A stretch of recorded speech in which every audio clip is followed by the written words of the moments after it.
Welcome to NKG blogs అండి. ఈరోజు hotel స్టైల్లో మైసూర్ మసాలా దోశ విత్ చట్నీ ఎలా చేయాలో చూస్తామండి. ఇక్కడ చూడండి, ఒక కడాయి తీసుకొని దాంట్లోకి ఒక 3 స్పూన్స్ ఆయిల్ వేసుకోండి. ఇది కర్రీకి చూపిస్తున్నాను, నెక్స్ట్ చట్నీ కూడా చూపిస్తాను. ఇవి మమ్మీ చేసి చూపిస్తుంది. ఇప్పుడు చూడండి, ఆయిల్ హీట్ అయ్యాక ఇప్పుడు 1 స్పూన్ జీలకర్ర ఆవాలు కూడా వేసేసుకోండి దాంట్లోకి. ఇది మా మమ్మీ రెస్టారెంట్ స్టైల్లో చేసి చూపిస్తుంది. మీరు చేసాక నాకు కమెంట్ చేయండి, ఎలా ఉందో చెప్పండి. ఇప్పుడు చూడండి, ఒక 4-5 పచ్చిమిర్చి తీసుకుని దాన్ని హాఫ్ కట్ చేసుకొని దాంట్లో కూడా వేసేసుకోండి. సిమ్లో పెట్టి చేసుకోండి, హైలో పెడితే మాడిపోతుంది.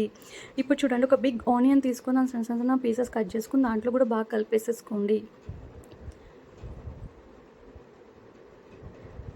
ఇప్పుడు బాగా కలిపేసుకున్నారా? ఇప్పుడు 1 స్పూన్ పసుపు వేసుకోండి. ఇప్పుడు బాగా కలిపేసుకోండి.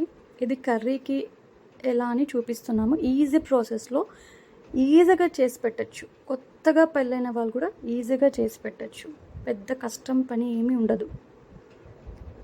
ఇప్పుడు చూడండి, బాగా కలిపేసుకున్న తర్వాత ఇప్పుడు మనం ఒక 3 స్పూన్స్ శనగపిండి తీసి పక్కన పెట్టేసుకుందాము. దాంట్లో వాటర్ వేసేసి లమ్స్ లేకుండా, అంటే ఉంటలు లేకుండా బాగా కలిపేసుకోండి, పక్క పెట్టేసుకోండి.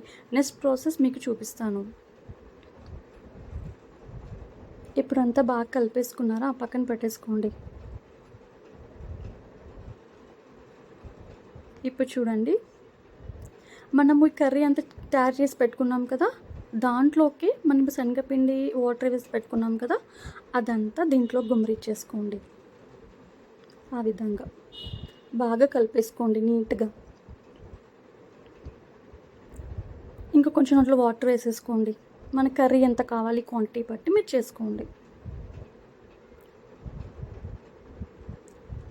మమ్మీ వచ్చేసి ఒక చిన్న గ్లాస్ వాటర్ వేసింది.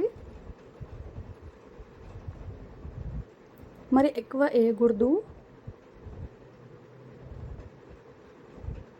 చూడండి, కర్రీ బాగా దగ్గరకు వచ్చేసింది, చూసారా? ఇప్పుడు కర్రీ రెడీ అయిపోయింది. మనం కర్రీ తీసి పక్కన పెట్టేసుకుందామా? నెక్స్ట్ మన చట్నీ చూపిస్తాను. చట్నీ ప్రాసెస్ కూడా రెడీగా ఉండండి, అన్నీ నోట్ చేసుకోండి. ఇప్పుడు కర్రీ రెడీ అయిపోయింది. పప్పుల పొడి కూడా పక్కన పెట్టేసుకోండి. అది ఇంట్లో అందరు చేసుకుంటే ఉంటారు కదండి పప్పుల పొడి. ఇప్పుడు చూసిన పప్పుల పొడి మా మమ్మీ ఇంట్లో చేసిందే, అది కూడా పక్కన పెట్టేసుకోండి. ఇప్పుడు ఈ చట్నీ ప్రాసెస్ నేను చూపిస్తున్నాను. నెయ్యి కూడా పక్కన పెట్టేసుకోండి, కావాల్సిన పదార్థాలు దోశకి.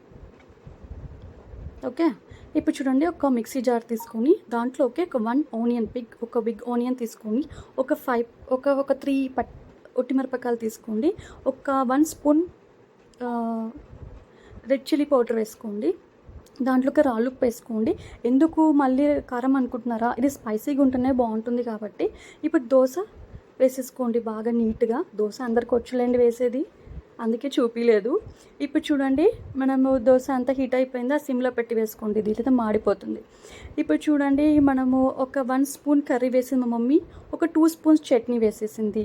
దాంట్లోకే చూడండి, ఇప్పుడు పప్పుల పొడి వచ్చేసి 1 స్పూన్ వేసేసింది. కొంచెం నెయ్యి కూడా దాంట్లోకి యాడ్ చేసేసుకోండి.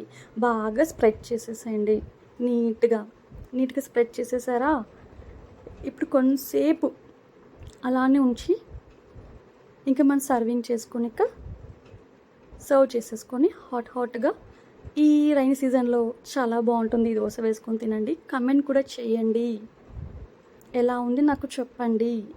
ఇప్పుడు చూడ మళ్ళీ దానిపైన మళ్ళీ కొంచెం నెయ్యి వేయండి, ఒక 3 స్పూన్స్ అలా వేయండి. నెయ్యి వేస్తే సూపర్గా ఉంటుంది కదా, అన్నంలో కానీ దోశకు కానీ సూపర్ ఉంటుంది. నాకైతే నెయ్యి దోశ అంటే చాలా ఇష్టం అండి, నేను నెయ్యి వేసుకొని తింటాం. ఇప్పుడు చూడండి, దోశ రెడీ అయిపోయింది. మనం ప్లేట్లోకి సర్వ్ చేసుకున్నామా? దీంట్లోకి చట్నీ కూడా అవసరం లేదండి, ఇలానే తినచ్చు. కావాలంటే బుడ్డల చట్నీ చేసుకొని తినండి. ఎవరైనా వచ్చినప్పుడు ఈజీగా చేసి పెట్టచ్చు, చాలా టేస్టీగా చాలా బాగుంటుంది. ఇది ట్రై చేసి చెప్పండి.